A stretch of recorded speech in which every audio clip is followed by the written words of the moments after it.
So information right now is cheap. It doesn't take much to get. We can get it at any time, almost anywhere. And in fact, I think we were probably going through an overload of information. The idea is, how do we then distill down all this information and make something of it?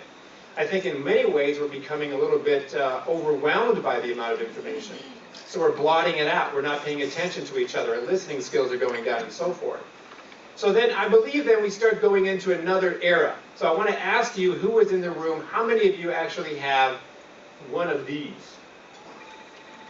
The iPhone. You have iPhones? All right. So look at the back of your iPhone.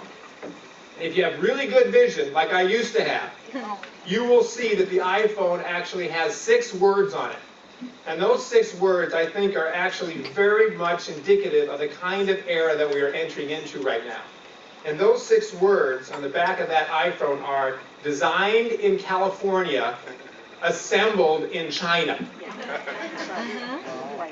Designed in California, assembled in China. Now, of course, a lot is being assembled in the United States, but I believe it's a trend that we're going into right now, which is around being able to get our ideas and innovations moving here in the United States, and then we're going to ship it elsewhere for production.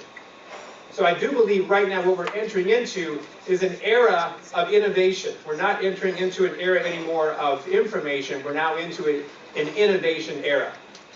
And if that's the case, then some of the principles and practices that we are still using with Taylor that were developed over 100 years ago probably are not going to be useful for us anymore. And quite frankly, I think one of the reasons why we have some of the strain and struggle that we have right now with our economies and some of the situations that we're dealing with right now is because we're trying to use an outdated mode of business and leadership that is no longer effective.